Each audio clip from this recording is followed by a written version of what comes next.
Assalamualaikum warahmatullahi wabarakatuh. Semangat pagi dan salam sehat selalu untuk kita semua.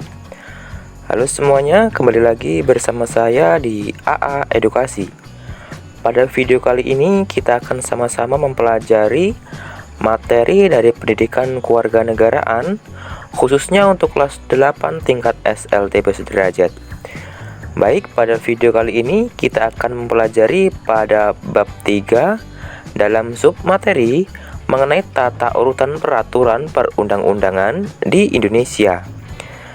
Bagi kamu yang baru bergabung dengan AA Edukasi, mari sama-sama kita bangun channel ini dengan mengklik like, share, subscribe, dan komen jika ada yang ingin kalian tanyakan. Dan jangan lupa untuk selalu mengaktifkan notifikasi loncengnya agar kalian tidak ketinggalan video-video terbaru dari kami. Baik, dalam submateri makna tata urutan perundang-undangan di Indonesia. Mengapa harus ada hukum dalam pergaulan hidup manusia? Kita mengetahui bahwa setiap manusia mempunyai keinginan. Kadangkala keinginan itu berbeda-beda. Supaya kehidupan dapat berjalan dengan aman dan tertib, maka diperlukan adanya peraturan hidup. Peraturan hidup itu disebut dengan norma. Wujud dari norma hukum adalah peraturan perundang-undangan yang dibentuk oleh lembaga yang berwenang atau pemerintah. Dari peraturan perundang-undangan adalah seluruh peraturan yang berasal dari pemerintah, baik pemerintah pusat maupun pemerintah daerah. Menurut ketentuan Undang-Undang Nomor 12 Tahun 2011 tentang pembentukan peraturan perundang-undangan. Peraturan perundang-undangan adalah peraturan tertulis yang membuat norma hukum atau yang memuat norma hukum yang mengikat secara umum dan dibentuk atau ditetapkan oleh lembaga negara atau pejabat yang berwenang melalui prosedur yang ditetapkan dalam peraturan perundang-undangan. Yang pertama ada pengertian peraturan perundang-undangan nasional. Negara Indonesia adalah negara hukum sebagaimana dinyatakan dalam Undang-Undang Dasar Negara Republik Indonesia tahun 1945 pada pasal 1 ayat yang ketiga. Negara Indonesia adalah negara hukum. Hal ini mengandung arti bahwa kehidupan bermasyarakat, berbangsa dan bernegara harus didasarkan pada hukum yang berlaku. Hukum dijadikan panglima, segala sesuatu harus atas dasar hukum. Sebagai negara hukum, segala kehidupan atau segala aspek kehidupan dalam bidang kemasyarakatan, kebangsaan, dan kenegaraan, termasuk pemerintahan, harus berdasarkan atas hukum yang sesuai dengan sistem hukum nasional. Sistem hukum nasional merupakan hukum yang berlaku di Indonesia dengan semua elemennya yang paling menunjang satu dengan yang lain dalam rangka mengantisipasi dan mengatasi permasalahan yang timbul dalam kehidupan bermasyarakat, berbangsa, dan bernegara yang berdasarkan Pancasila dan Undang-Undang Dasar Negara Republik Indonesia tahun 1945.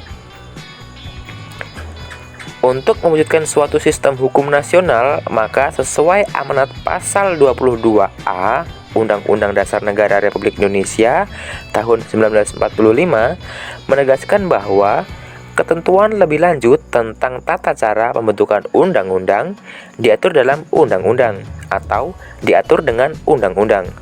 Untuk menjabarkan ketentuan pasal 22A tersebut, maka ditetapkanlah Undang-Undang Nomor 12 Tahun 2011 tentang pembentukan peraturan perundang-undangan.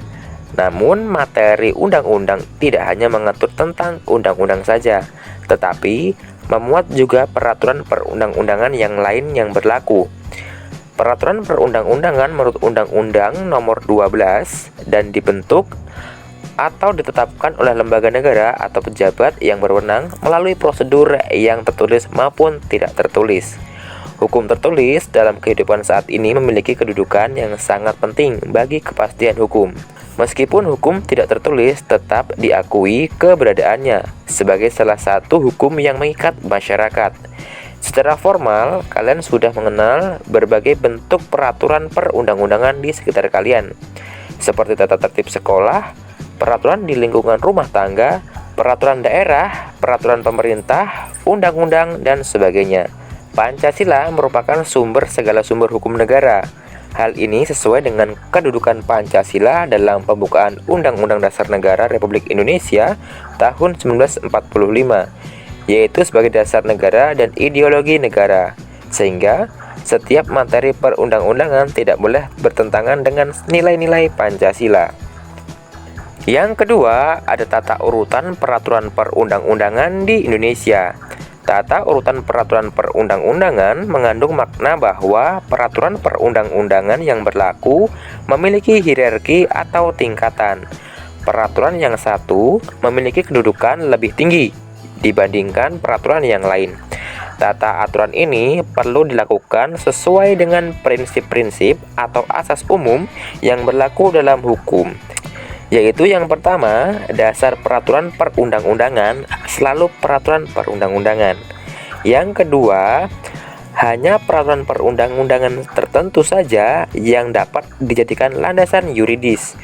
Yang ketiga, peraturan perundang-undangan yang masih berlaku hanya dapat dihapus, dicabut, atau diubah oleh peraturan perundang-undangan yang sederajat atau lebih tinggi. Yang keempat, ada peraturan perundang-undangan yang baru mengesampingkan peraturan perundang-undangan yang lama. Yang kelima, ada peraturan perundang-undangan yang lebih tinggi menyampingkan peraturan perundang-undangan yang lebih rendah. Yang ketujuh, peraturan perundang-undangan yang bersifat khusus menyampingkan peraturan perundang-undangan yang bersifat umum. Yang terakhir, setiap jenis peraturan perundang-undangan memiliki materi yang berbeda. Jenis dan hierarki peraturan perundang-undangan di Indonesia sesuai pasal 7 Undang-Undang Nomor 12 Tahun 2011 tentang pembentukan peraturan perundang-undangan terdiri atas yang pertama, Undang-Undang Dasar Negara Republik Indonesia tahun 1945. Yang kedua, Ketetapan Majelis Permusyawaratan Rakyat atau MPR. Yang ketiga, undang-undang atau peraturan pemerintah pengganti undang-undang. Yang keempat, peraturan pemerintah atau PP. Yang kelima, peraturan presiden atau Perpres. Yang keenam, peraturan daerah provinsi atau Perda provinsi. Yang terakhir, ada peraturan daerah kota atau kabupaten, Perda kota atau kabupaten. Selanjutnya, asas-asas dalam pembentukan peraturan perundang-undangan ditegaskan dalam pasal 5 dan dijelaskan sebagai berikut. Yang pertama, kejelasan tujuan adalah bahwa setiap pembentukan peraturan perundang-undangan harus mempunyai tujuan yang jelas yang hendak dicapai. Yang kedua, kelembagaan atau organ pembentuk yang tepat adalah setiap jenis peraturan perundang-undangan harus dibuat oleh lembaga negara atau pejabat pembentuk peraturan perundang-undangan yang berwenang. Peraturan perundang-undangan tersebut dapat dibatalkan atau batal demi hukum apabila dibuat oleh lembaga yang tidak berwenang. Yang ketiga, ada kesesuaian antar jenis, hierarki, dan materi muatan adalah bahwa dalam pembentukan peraturan perundang-undangan harus benar-benar memperhatikan materi muatan yang tepat sesuai dengan jenis dan hierarki peraturan perundang-undangan. Yang keempat, dapat dilaksanakan adalah bahwa setiap pembentukan peraturan perundang-undangan harus memperhitungkan efektivitas peraturan perundang-undangan tersebut di dalam masyarakat, baik secara filosofis, sosiologis maupun yuridis. Yang kelima, kedayagunaan dan kehasilgunaan adalah bahwa setiap peraturan perundang-undangan dibuat karena memang benar-benar dibutuhkan dan bermanfaat dalam mengatur kehidupan bermasyarakat, berbangsa, dan bernegara. Yang keenam, ada kejelasan rumusan adalah bahwa setiap peraturan perundang-undangan harus memenuhi syarat teknis penyusun peraturan perundang-undangan, sistematika, pilihan kata atau istilah, serta bahasa hukum yang jelas dan mudah dimengerti sehingga tidak menimbulkan berbagai macam interpretasi dalam pelaksanaannya. Selanjutnya ada keterbukaan, adalah bahwa dalam pembentukan peraturan perundang-undangan, mulai dari perencanaan, penyusunan, pembahasan, pengesahan atau penetapan, dan pengundangan bersifat transparan dan terbuka. Dengan demikian, seluruh lapisan masyarakat mempunyai kesempatan yang seluas-luasnya untuk memberikan masukan dalam pembentukan. Selanjutnya ditegaskan pada pasal 6 bahwa materi muatan peraturan perundang-undangan harus mencerminkan asas sebagai berikut. Yang pertama, pengayoman adalah bahwa setiap materi muatan peraturan perundang-undangan harus berfungsi memberikan perlindungan untuk menciptakan ketentraman masyarakat. Yang kedua, ada kemanusiaan. Kemanusiaan adalah bahwa setiap materi muatan peraturan perundang-undangan harus mencerminkan perlindungan atau penghormatan hak asasi manusia serta harkat dan martabat setiap warga negara dan penduduk Indonesia secara proporsional. Yang ketiga, ada kebangsaan, bahwa setiap materi muatan peraturan perundang-undangan harus mencerminkan sifat dan watak bangsa Indonesia yang majemuk dan tetap menjaga prinsip negara kesatuan Republik Indonesia. Yang berikutnya ada kekeluargaan, adalah bahwa setiap materi muatan peraturan perundang-undangan harus mencerminkan musyawarah untuk mencapai mufakat dalam setiap pengambilan keputusan. Yang berikutnya ada kenusantaraan, adalah bahwa setiap materi muatan peraturan perundang-undangan senantiasa memperhatikan kepentingan seluruh wilayah Indonesia dan materi muatan peraturan perundang-undangan yang dibuat di daerah merupakan bagian dari sistem hukum nasional yang berdasarkan Pancasila dan Undang-Undang Dasar Negara Republik Indonesia tahun 1945. Selanjutnya ada Bhinneka Tunggal Ika, adalah bahwa materi muatan peraturan perundang-undangan harus memperhatikan keragaman penduduk, agama, suku, dan golongan, kondisi suatu daerah serta budaya dalam kehidupan bermasyarakat, berbangsa, dan bernegara. Yang berikutnya ada keadilan, adalah bahwa setiap materi muatan peraturan perundang-undangan harus mencerminkan keadilan secara proporsional bagi setiap warga negara.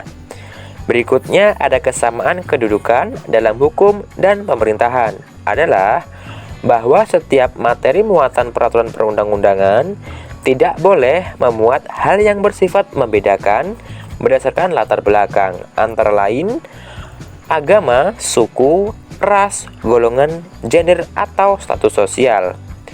Berikutnya ada ketertiban dan kepastian hukum, adalah bahwa setiap materi muatan peraturan perundang-undangan harus dapat mewujudkan ketertiban dalam bermasyarakat melalui jaminan kepastian hukum. Yang terakhir ada keseimbangan, keserasian, dan keselarasan, adalah bahwa setiap materi muatan peraturan perundang-undangan harus mencerminkan keseimbangan, keserasian, dan keselarasan antara kepentingan individu, masyarakat, dan kepentingan bangsa dan negara. Nah, demikianlah materi yang dapat saya sampaikan dalam submateri makna tata urutan peraturan perundang-undangan di Indonesia. Saya akhiri sampai di sini. Minta maaf jika ada kesalahan kata. Wassalamualaikum warahmatullahi wabarakatuh.